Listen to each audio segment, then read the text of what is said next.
বিয়ের আগে শুক্রবার ছিল একটা অন্যরকম ভালো লাগার একটা দিন। কারণ সারা সপ্তাহ স্কুল শেষ করে তারপর যখন শুক্রবার হতো তখন এত বেশি ভালো লাগতো যে অনেক বেশি এনজয় করতাম, যে খেলতে পারবো, সারাদিন মজা করতে পারবো।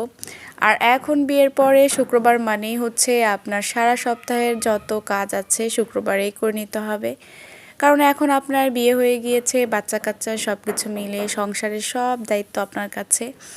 আর এই তো শুক্রবার মানেই হচ্ছে আপনার বাজারের সব কিছু গুছিয়ে নেওয়া, কারণ ওই একটা দিনই তো বাসায় ফ্রি থাকা হয়।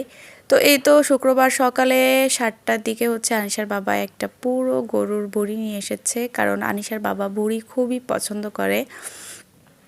তো এখন হচ্ছে বাসায় ও হচ্ছে দিয়ে চলে গিয়েছে ওর কাজে, আর এই যে একা একা হচ্ছে পরিষ্কার করে নিচ্ছিলাম। আর যারা নর্মালি ভুঁড়ি পরিষ্কার করে তারা জানে আসলে ভুঁড়ি পরিষ্কার করাটা কতটা কষ্টের। আর যদি হয় একা পুরো একটা ভুঁড়ি পরিষ্কার করা তাহলে তো আর কোনো কথাই নেই। আমার পুরোটা দিনের বলতে গেলে অনেকটা সময় এখানে কেটে গিয়েছে। এই তো আমি হচ্ছে সব কিছু আর কি ক্লিন করে নিচ্ছিলাম একটা একটা করে।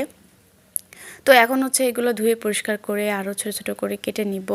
আর নর্মালি হচ্ছে আমি সব কিছু ক্লিন করে নিচ্ছিলাম। আর এদিকে দেখি সকালে যাওয়ার পরে আনিশার বাবা সব কিছু এলোমেলো করে গিয়েছে। এই যে তার সব জিনিসপত্র এখানে একটা ওখানে একটা ছড়িয়ে ছিটিয়ে রেখে গিয়েছে। তো এগুলো দেখার পরে তো আমার আরও বেশি কান্না পাচ্ছিল। আর এদিকে আনিশা ঘুম থেকে ওঠার পরে এই বিছানাটাও যেভাবে ছিল ওভাবে রয়ে গিয়েছে।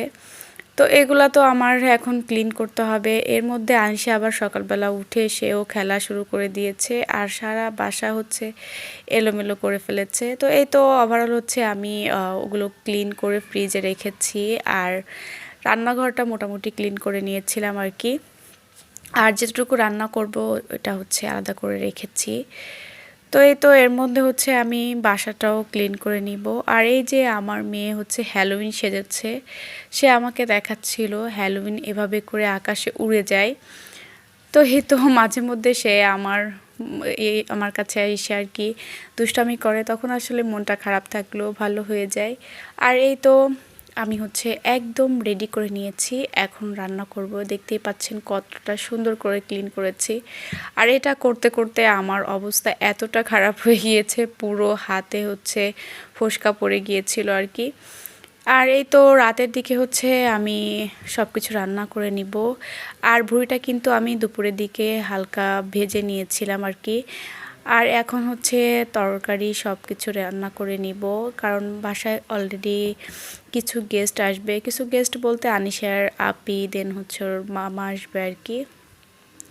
তো এই তো আমি সব কিছু রান্না করা প্রায় শেষ। আর এদিকে হচ্ছে আমি শেষের দিকে হচ্ছে বুড়িটা রান্না করে নিচ্ছিলাম। আর আনিশার বাবার হচ্ছে খুবই খুবই পছন্দ এটা। তো এই তো আমার রান্না করায় প্রায় শেষের দিকে। তো কার কার হচ্ছে বুড়িটা পছন্দ অবশ্যই কমেন্ট করে জানাবেন। তো এই তো এটাই ছিল আজকের সারা দিনের একটা এলোমেলো ব্লগ। তো সবাই ভালো থাকবেন। আল্লাহ হাফেজ।